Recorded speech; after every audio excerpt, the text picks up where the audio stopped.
Hi people. So the other night, well, it would be about a week ago now, I actually watched the entire Oscars, the 95th Academy Awards.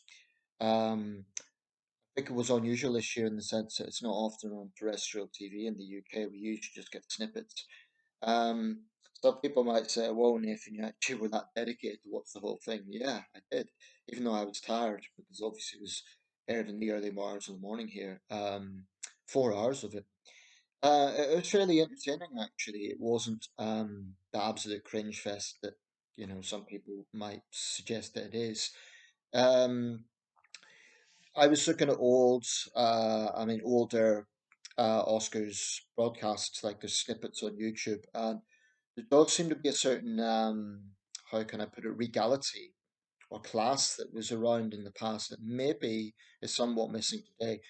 It's still obviously a huge event and it's still a big ceremony, but there's something about I don't know, something seems to be missing, and I can't quite put the finger on it. Maybe I'm just not that fond of Jimmy Kimmel as a host, compared to say Bob Hope. I don't know. I haven't seen enough full ceremonies to really contrast. Um, there definitely seemed to be a certain class and elegance of the older ceremonies. Let's say between about 70s and the 2000s, perhaps something has changed. But with Oscar season now over, it seems like a good time to talk about this issue, identity politics in the film industry.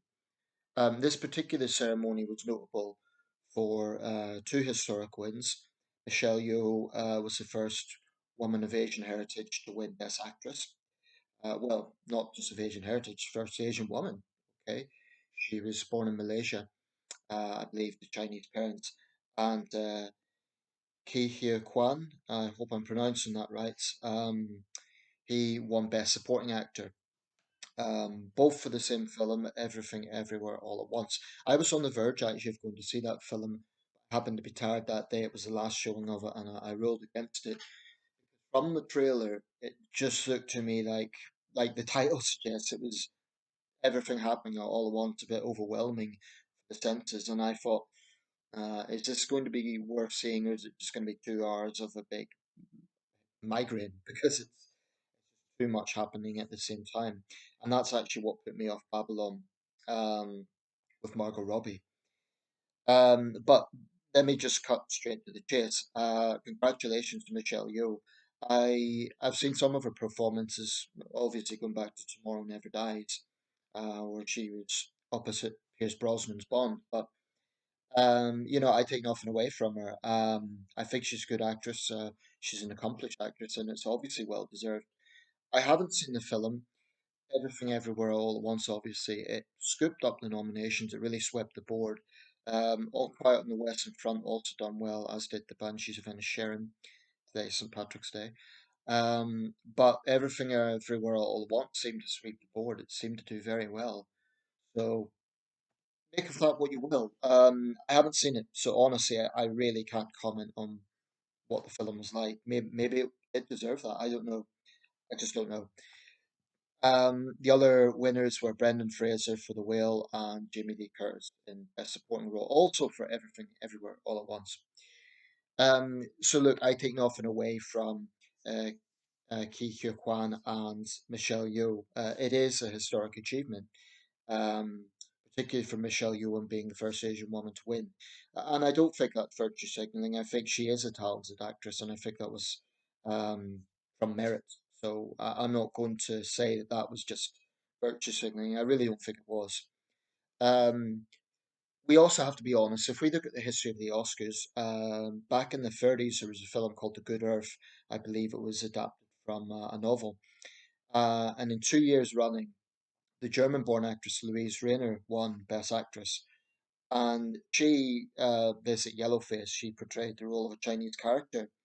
In the film version of that, it was either 36 or 37. Now, some might say, well, that was a time when Hollywood was less diverse, so that was. But the thing is, Anna May Wong was very active then. She was the right age. She was a prominent Asian actress, and she was snubbed for that. And as I understand it, she did want the role. And obviously, we look at Breakfast at Tiffany's and the character played by not Mickey Rooney,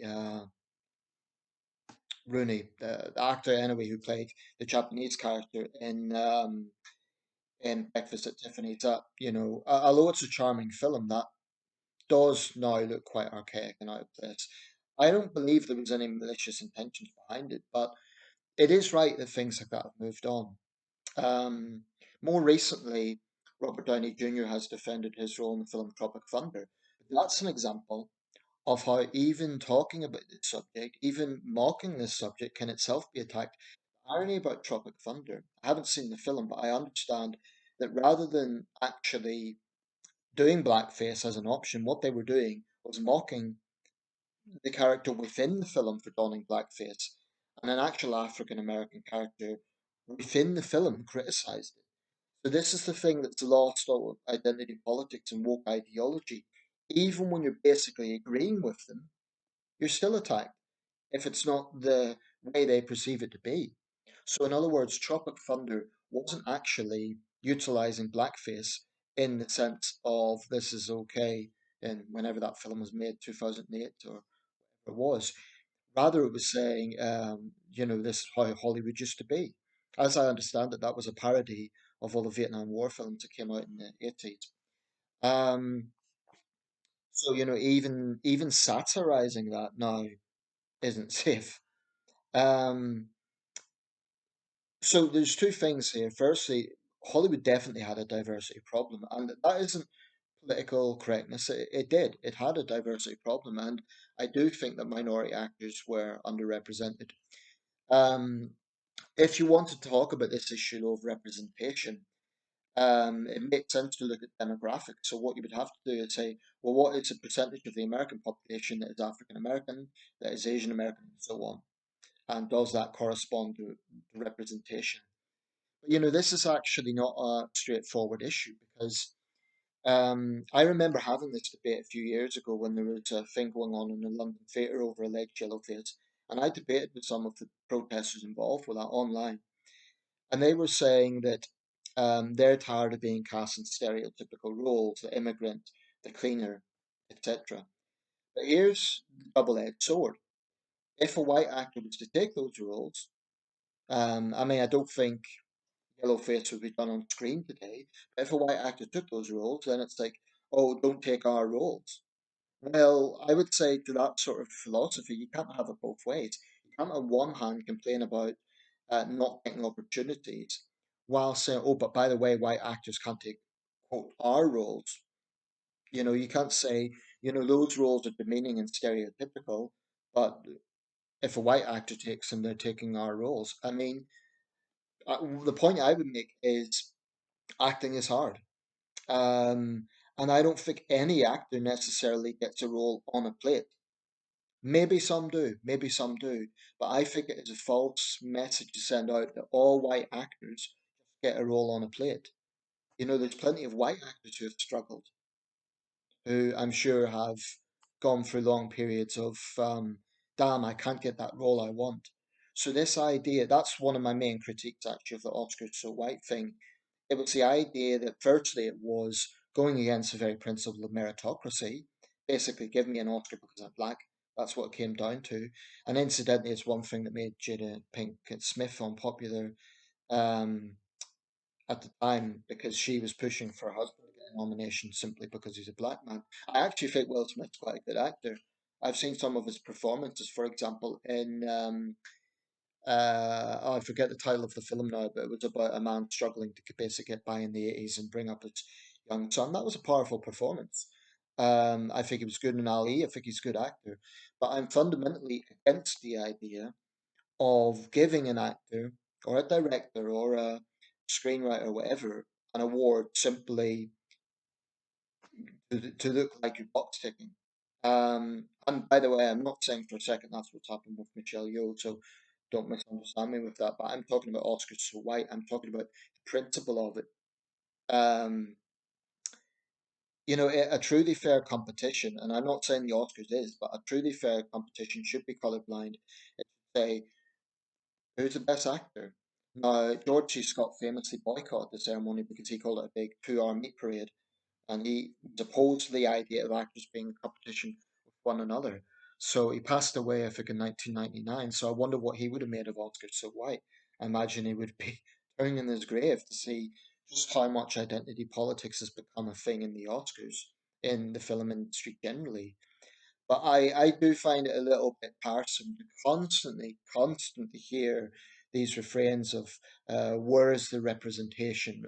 Where is the identity politics in this? It's just, can we just have entertainment for entertainment's sake?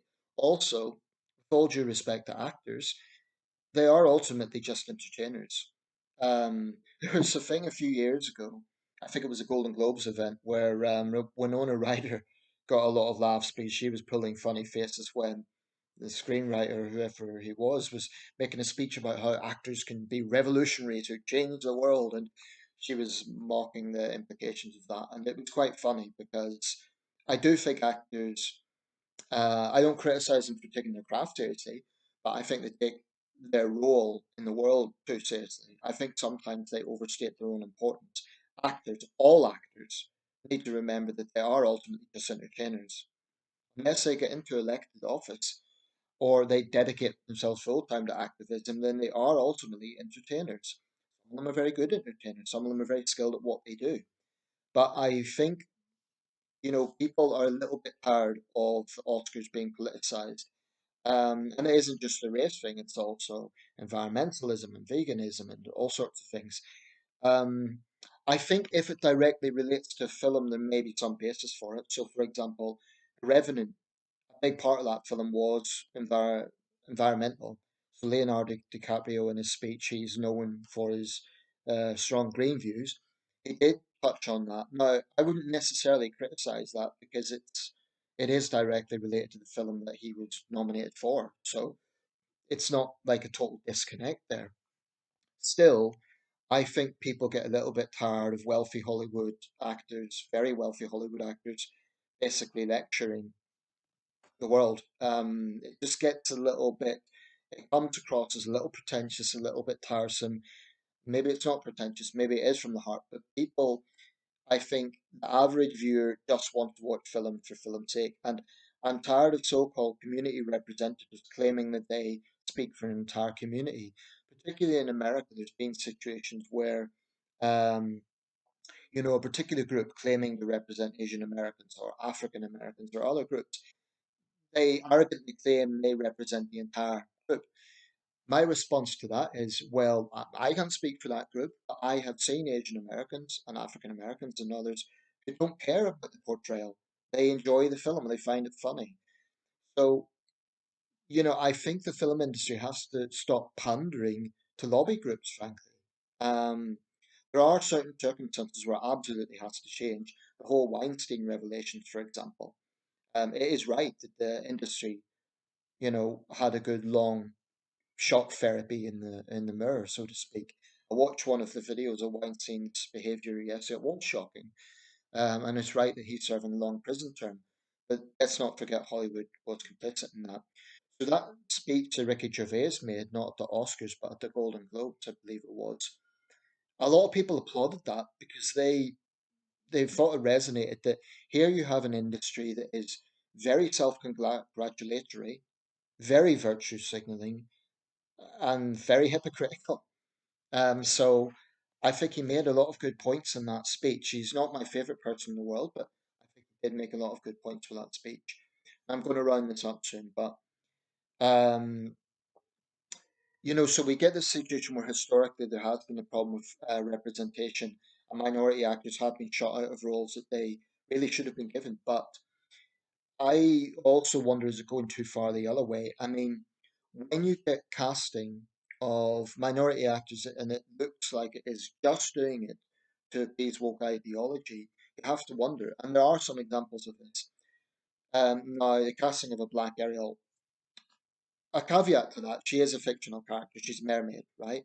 So I don't think that is anywhere near as important as a historic figure as in the casting of black actors as we had here to the role of Anne Boleyn. I think that was just wrong because, and I think it was manipulative and dishonest of the director to claim it was colorblind. Anne Boleyn was a white queen. Uh, she was an ethnic Caucasian. The references to being dark referred to her mood and complexion, not her race. So casting a black actress, no matter how good she was, it was simply inaccurate. And for a lot of people, it doesn't matter how good an actress she is. Anne Boleyn was not a black woman any more than Harriet Tubman wasn't a white woman. So it's simply dishonest. So I think when it comes to historic figures, I mean, there's a lot to say about this subject. The thing about race and casting, it's a lot more obvious than anything else. So, for example, some would say Sean Penn, as a straight actor, shouldn't have played a gay icon like Harvey Milk. But Sean Penn's a great actor, and he bears something of his resemblance to Harvey Milk. What if he was a better actor than any potential, gay actors who might have wanted the role and didn't physically look like Harvey Milk? So I think something like sexuality or even some disabilities like being deaf, or of course a recent example, Brendan Fraser putting on a fat costume, or for his role in The Whale, some would say, oh, it should have been a fat actor played that. Now, to me, that's getting to the point of ridiculousness, because then you'd have to really, really cherry pick it to get exactly the right sort of um, representation. I think with racial roles is a bit different because it's by far the most obvious. You can't have a historically black figure played by a white actor for obvious reasons. You can't have a historically white figure played by a black actor for obvious reasons. Um, so, to me, the race thing is more obvious. But when it comes to fictional characters, I think there can be a bit more flexibility around that. Nevertheless, for over a century, Hans Christian Andersen's Little Mermaid, the famous statue in Copenhagen, the very popular 1989 Disney version, the general perception is Ariel is white. Now, casting a black actress, it's certainly not the fall of Rome. She is ultimately a fictional character. But you see this a lot. The 2020 remake of The Witches, I watched the 1990 version last night. From what I saw, Anne Hathaway was fine as the Grand High Witch. But why create a 1960s setting where you have the grandmother and the little boy African American? Why do that if not simply to send out a statement? Look how edgy and woke we're being. Because the point about the novel, Robert Zemeckis said that this one was more accurate, but a big part of that story, and I read the story as a child, is the Norwegian background. So setting it in 1960s Alabama it's clearly going very left field. And to me, nothing against the actors, but it's just saying, look how edgy we are. And I think left wing creators, film creators, and it's very manipulative because they know that they can then portray anyone who criticizes it as a reactionary bigot. So it's quite manipulative. Um, I think it's just obvious. You can be absolutely sure that almost any new production, and it isn't just Hollywood, we see this in the UK as well. The new take, for example, on Wurzel Gummidge, very popular 1980s children's show about a scarecrow. Of course, they had to cast a black kid from London. Now, I don't want to be misunderstood here. I'm not saying that black actors shouldn't have opportunities, but when it is just so obvious what they're doing, create something new. Don't take an existing thing and then just rewrite the cast for politically correct reasons. Um, Create something new.